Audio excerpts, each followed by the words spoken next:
Mtazamaji, ni mchana mwingine tunapokutana tena kwenye makala ya Citizen Extra awamu ya Kiswahili, ambapo nitakuwa nawe kuanzia sasa hadi hapo mwendo wa saa 7. Mie ni wenu Swale Mdoe. Hii leo, mbali na taarifa nyingine kutoka kwa waandishi wetu studioni, nitakuwa nazungumza na Dr. Ekuro Aukot ambaye ni mgombea urais kupitia chama cha Third Way Alliance.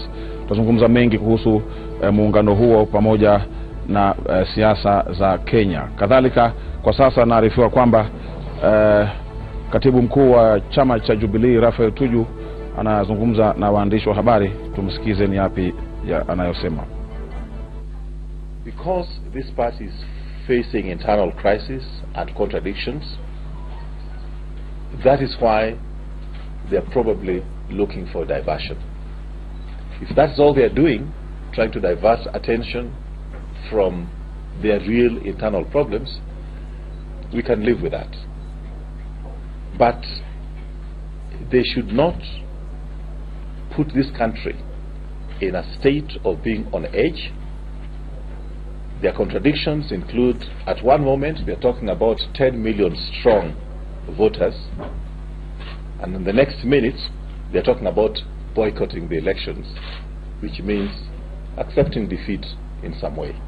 They better make up their mind exactly what is the truth. If it was child's play, this kind of threats, if it's just children, teenagers, some infants talking like that and threatening like that, we would not be worried about it. But we must not forget that the same ODM incited Kenyans to protest against the IBC, resulting in numerous deaths and hounding commissioners out of office. Even with the new IBC, their actions have not ceased, proving that their motive is not in the public interest, but designed to precipitate constitutional crisis.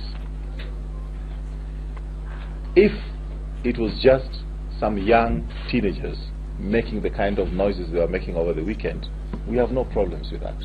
We can live with it. But Kenyans have not forgotten that what led to the chaos in 2007 and 2008.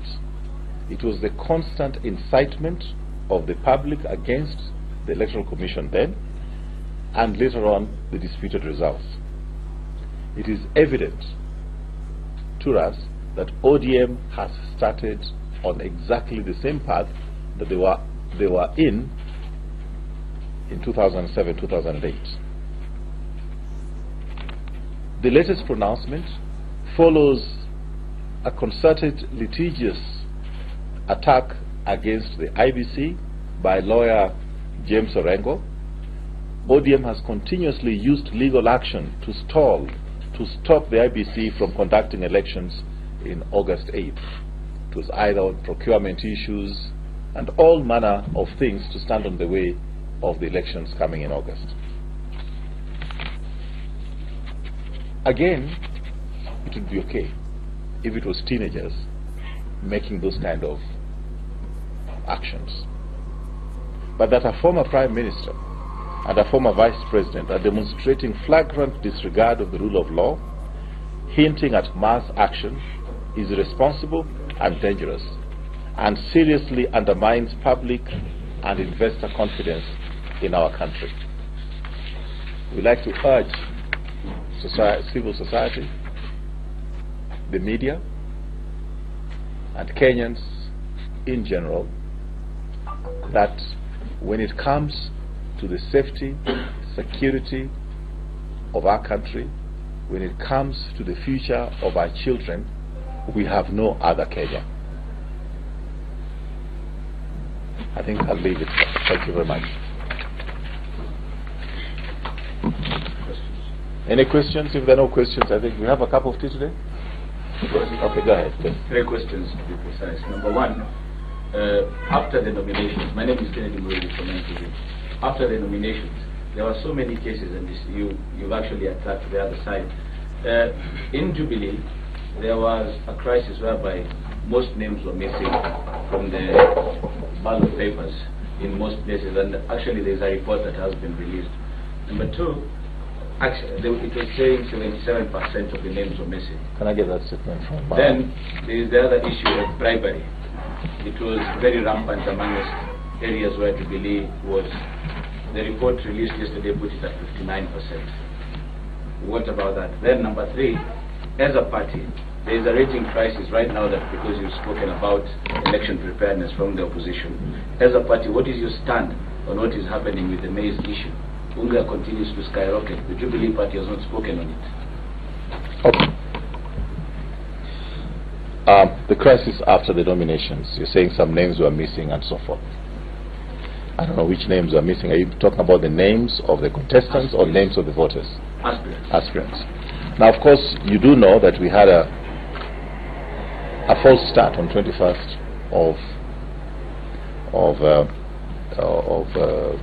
of April, and within 3 to 4 days we had to reprint everything, and in that process we had a few mistakes.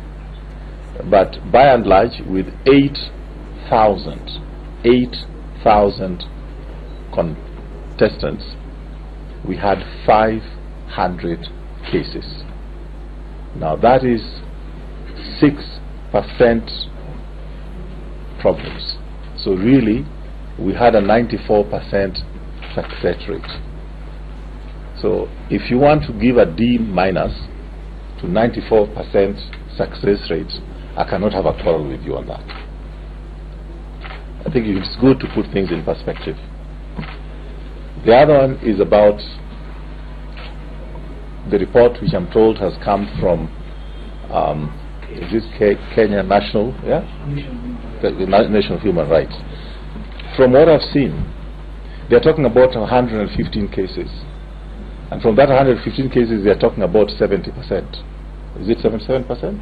77%. I don't know how statistically you can talk about a process that we carried out in 21,000 polling stations, 21,000 polling stations, involving 8,000 aspirants in the majority of counties in this country, over 40, and then you pick 118 cases and give it a 77% preference. From even just a first year student in statistics will tell you that is statistically insignificant. It cannot be valid, and I challenge them to give us the methodology they used and the sampling size. Then we'll be able to comment on it. In the absence of the sampling size and sampling methodology and statistical significance that they can put to bear on this, it is simply hogwash, and it is shame on a commission which benefits from government funding to use our money and come up with that kind of hogwash. The matter of Unga. Well, I happen not to be the minister in charge of agriculture, but as a layman, I can tell you, today it is true that we had a drought in this country, and this country has had drought before. It is true. If you want to deny that we didn't have a drought, there's nothing I can say about it. With the drought, it affected the amount of maize that this country could produce. That is a fact. This drought did not only affect Kenya. I've looked at the figures in Tanzania. A few months back, maybe a year ago, 1 bag of maize was going for 3,000 shillings. Today, it is 4,000 shillings or thereabout. In Tanzania, it is 4,600. The same complaint that we are having in Kenya, Magufuli's people are having it. So I think it's good to put things in perspective. If somebody wants to make political capital out of the crisis that we had in terms of drought, it's good for them. We know them. At one time they talked about cheaper maize for people living in Kibera. We know the result of that one. We had a maize scandal. So let them stop that nonsense. Yes. Jina langu ni Waweru Nyambura kutoka Kinoro TV. Swali langu ni kuhusu wawaniaji ambao wameamua kwenda independent. Kuna baadhi ya vigogo wa chama cha Jubilee ambao wameanza kulegeza msimamo na wameonekana ni kama wanawaambia kama wameamua kwenda hiyo wanawasupport. Case in point Kirinyaga na ni je, msimamo hasa wa chama ni upi kuhusu hawa waniaji, na ukipata fursa ya kushauri Mheshimiwa Rais utamwambia apigie debe viongozi wazuri ama viongozi wa Jubilee? Kwanza kabisa ningependa kusema jukumu langu ni kuongea juu ya Jubilee. Mimi ni Secretary General wa Jubilee. Siwezi kuongea juu ya independence. I can't. I have no locus. Yes? Next. My name is Steven Johnson from Citizen TV. In Nakuru, Raila Odinga said that Jubilee had gone to court through the IEBC to challenge the ruling on the presidential battalion constituency level. What is the position or what is the reaction to that from the I've not seen I've not seen that comment from the Honourable former Prime Minister, but very often I ignore what he says.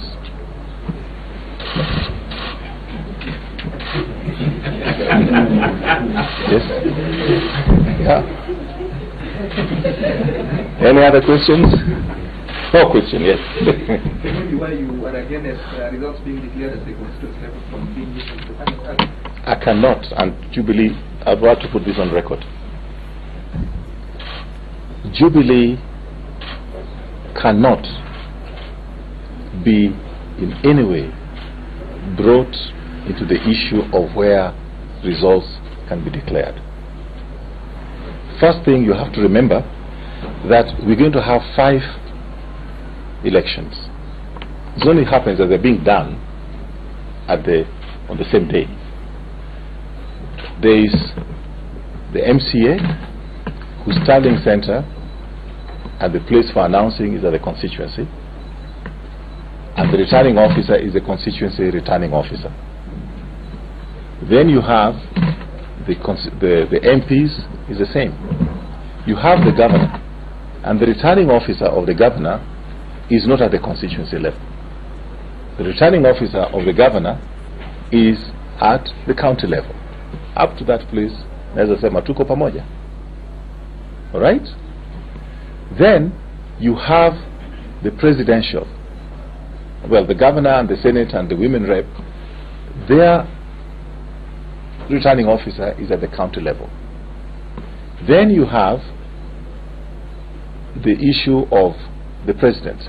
The returning officer, according to the president, according to the constitution, is the chairman of the IEBC. What happens in between, administratively, is none of my province to discuss. I have no opinion on it. We have no preference as far as Jubilee is concerned. ODM went to court, as they like to do very often. The court pronounced itself on this, and we respect that pronouncement of the court. The IBC has decided to go to a higher court, and we respect the IBC's right to go to the higher court. We don't care which way it goes. I can tell you that is our official position. If should the court rule that the lower court was right, we are fine with that. If the court rules that the lower court was in error, that's okay with us. I think what we must respect is the rule of law.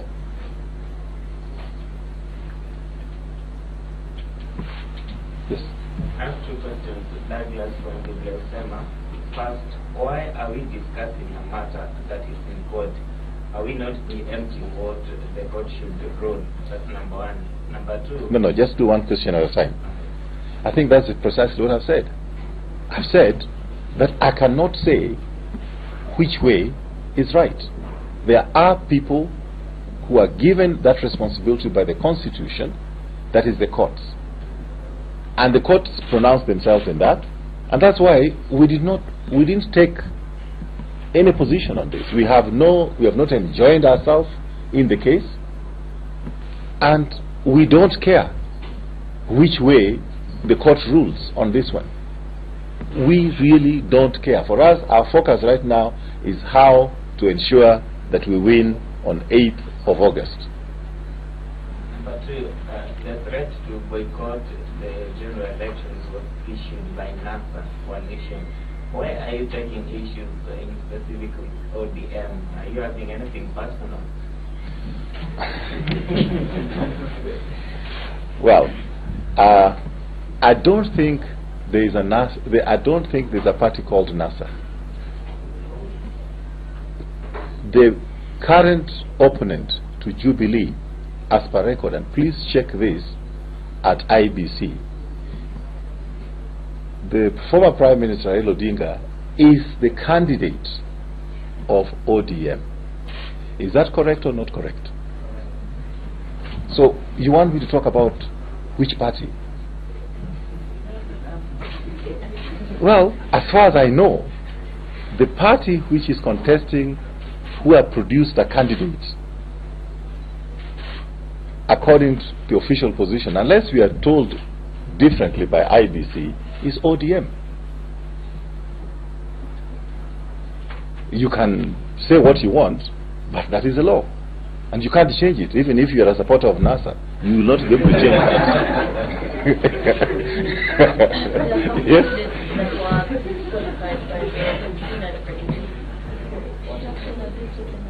Okay, now it's good that you bring this up, because I was dealing with it a few minutes ago.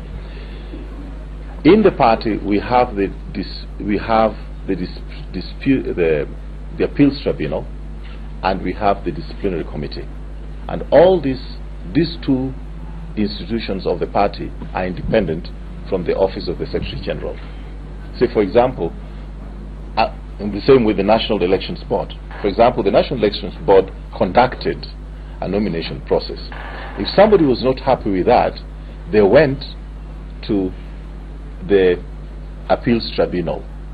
The appeals tribunal had powers to vary those results.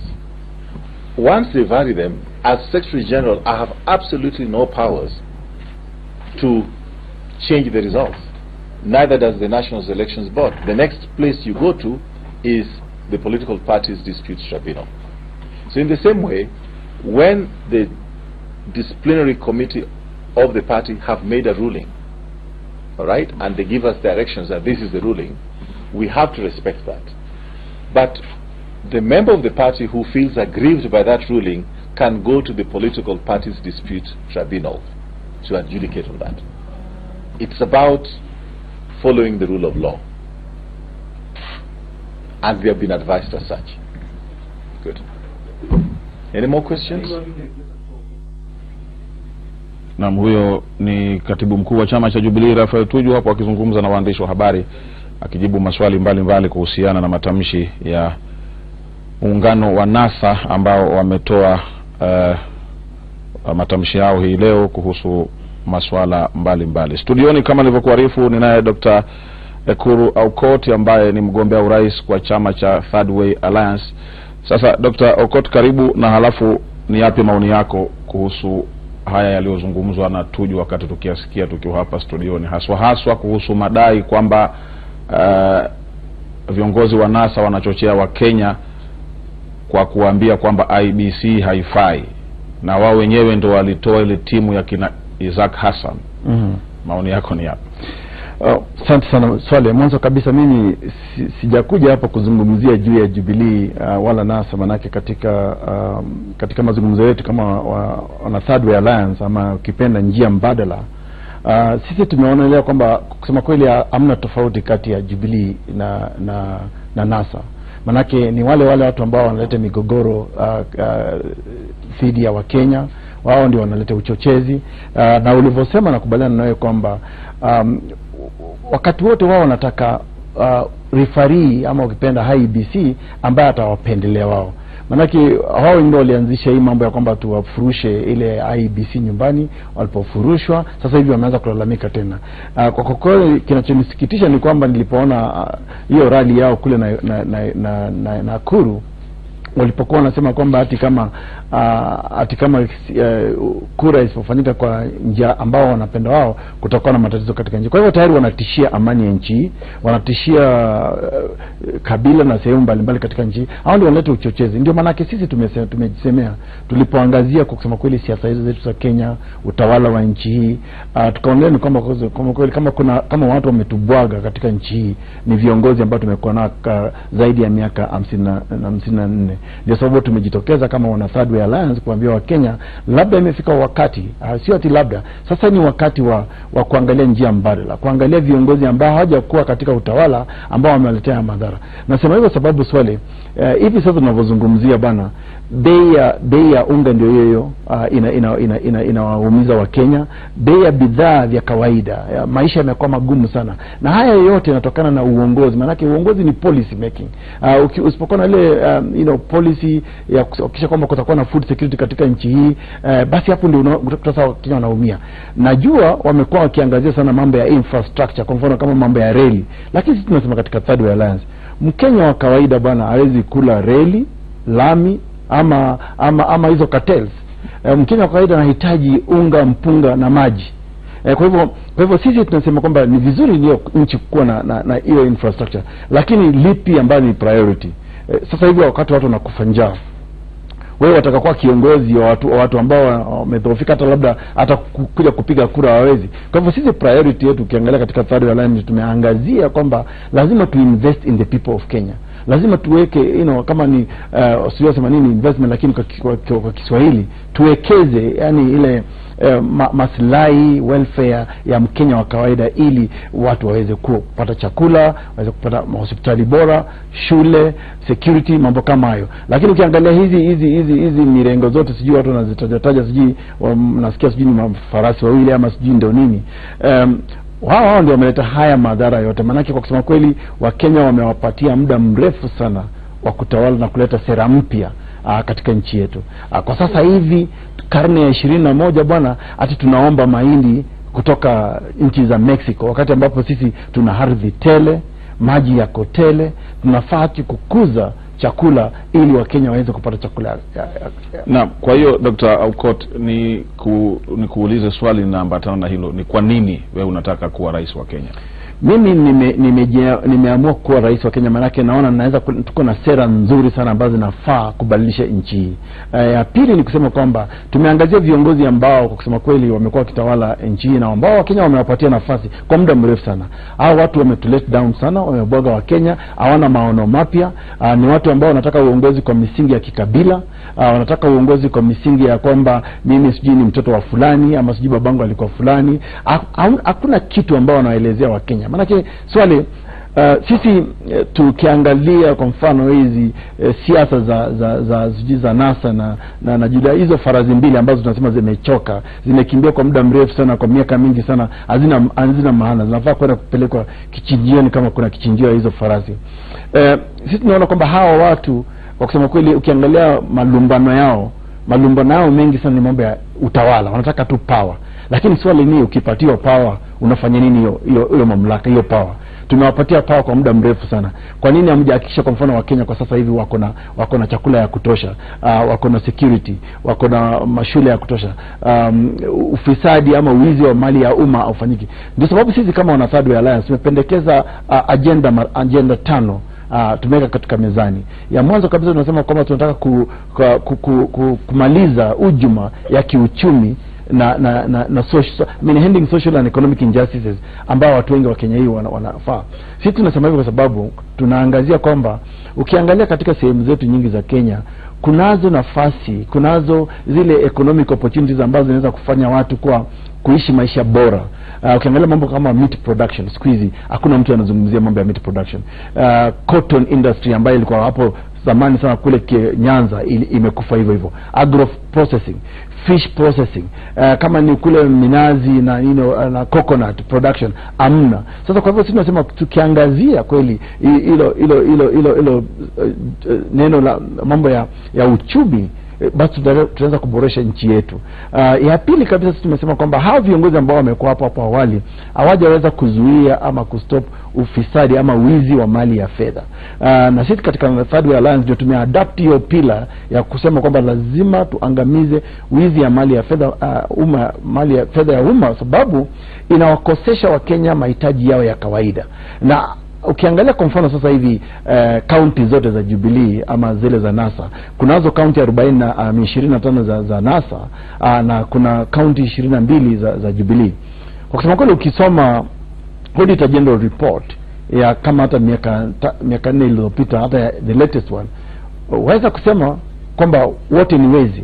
Maana wote wamewaibia Wakenya kwa usawa, na hujasikia viongozi katika hizi mirengo ambazo wanasema wanataka kuwa rais wa nchi hii wakiwakashifu magavana ambao katika mirengo yao kwamba mbona mnawaibia, mbona hamwezi kutoa hesabu mwafaka ya zile fedha ambazo zimeletwa katika mashinani ili kuwanufaisha Wakenya, ili kuwachimbia Wakenya maji, ili kuwapatia Wakenya dawa katika zahanati zao. Kwa hivyo utaona hawa watu ni kama wana encourage ile wizi wa mali ya umma. Ni sababu sisi tumejitokeza kusema kwamba sisi ni tofauti, hatuna hiyo uzoefu, hatuna ile tunaweza kwa kimombo any baggage kwamba sisi ati tumehusika na kashfa fulani. Ukiangalia hao wote, ukichukua tu muda kwa mfano kama miaka 10 hivi katika utawala wa nchi hii, utahesabu kashfa zote ambazo zimefanyika katika nchi kama ni ile Anglo Leasing, Eurobond, Goldenberg, kazi kwa vijana, Mahindi scandal, nyingine sasa tumeanza kuona hizo zote, ona. Kwa hivyo hao hakuna mmoja wao katika zile mirengo zote za NASA ama za Jubilee za kusema za kuambia Wakenya kwamba ati sisi hatukuhusika, unaona. Ya tatu kabisa sisi tumesema kwamba kama generation mpya ya Wakenya, hii mambo ya ukabila ni ujinga, na tuangalie kwamba ukabila jinsi ambavyo inatumika katika utawala, katika kule kupatia watu opportunities, kwa kusema kweli inawatenga wengine. Sasa hizi formation zetu ama formation katika mirengo hizi zote ni za kikabila tu. Ukiangalia kwa mfano kama NASA, wanasema tukitaka Waluya tumtafute Mudavadi, tukitaka Wakamba tumtafute Kalonzo Musyoka, tukitaka siji Wajaluo tumtafute Raila Odinga. Kwa upande ule mwingine tutawataja Wakalenjin tumtafute William Ruto, Wakikuyu tumtafute Kenyatta. Kwa hivyo misingi yao ni ya kikabila. Na sisi tunasema kwa kusema kweli wengine wetu tumesoma mashule pamoja, tunaenda kanisani, tunaomba pamoja, kabila haiko. Kwa nini ikifika wakati wa siasa tunaongea mambo ya ukabila? Nani leo hii atakula ukabila yake sababu ati bei ya unga imepanda? Nani leo hii ataendea kabila yake kwa sababu karo za mtoto za shule zinahitajika, ama wataka matibabu yene kwa kabila yako? Mimi sijawahi kuona Wakikuyu wakipiga foleni kule State House kwa sababu ati Uhuru Kenyatta ni wa kabila la Wakikuyu, kwa hivyo wapatiwe nini mali yao. Ya nne kabisa tunaangazia mambo ya vijana na wamama. Tunasema kweli kama kuna watu wametumika vibaya katika utawala wa nchi yetu ni vijana na wamama. Na tunasema wakati huu bana wacheni kutumiwa kama ile political flower girls. Nini ndio hakuna haja kuambia Wakenya kwamba sisi ndio tuna percentage kubwa sana. Basi nafaa tutumie hiyo percentage tubuni serikali ambayo inatufaa sisi. Maana vijana wanaambiwa kila mara economic empowerment. Tunaform NYS, unakuta kina Josephine Kavura ndio wanakuja wanazoa zile fedha kina fulani, lakini sio vijana wananufaika. Wamama vile vile wanaambiwa kwamba gender equality, lakini sasa hizi ukiangalia kwa kusema kweli hata sera za Jubilee zilizopita ambazo sasa kwa serikalini waliwaahidi wa mama usawa katika serikali kuu. Leo hii tunapozungumzia Swale, serikali ya Rais Uhuru Kenyatta is unconstitutional. Haijadhibitisha ile matakwa ya katiba. Ya mwisho kabisa agenda ambayo tumeputi katika meza ni kwamba ile lazima tuzingatie na tuitetee katiba, ugatuzi in particular na sheria kwa jumla. Manake hakuna nchi inaweza kuendelea kama hakuna kuzingatia mfumo wa sheria, katiba. Kwa mfano hizi katiba yetu imetuletea usawa. Kusema kweli utakumbuka wakati wa KANU, wakati wa baba na mama, tulikuwa naambiwa kwamba kama hauko katika serikali ya KANU basi maendeleo hautaona. Lakini sisi tulipopata nafasi, fursa ya kutengeneza katiba, tukasema ni vipi tutaleta usawa katika Wakenya wote. Ni sababu ugatuzi kakuja, na ugatuzi haikuja tu kama ugatuzi, ilikuja mpaka na fedha, rasilimali. Ni sababu sasa leo hii kila county ya Kenya hakuna mtu anaweza kusema ati kwamba mimi niko marginalized. Wakenya wakipenda kuweka mwizi pale kuchunga rasilimali yao, hiyo ni shida yao, lakini hawezi kusema kwa katiba. Lakini pia katiba inahitaji watu ambao wanaweza kuilinda na kuitetea wakati wote. Hizo ndio ajenda zetu 5 tumeweka katika mezani, na tunawaambia Wakenya bana, njia mbadala ni sasa, na kama sio sasa ni sasa hivi. Sasa hivi msemo ambao unatumiwa sana na wanasiasa. Dr. Ekuro, kwa tutazungumza zaidi kuhusu swala hilo pamoja na pia muungano wenu wa Third Way Alliance baada ya mapumziko mafupi.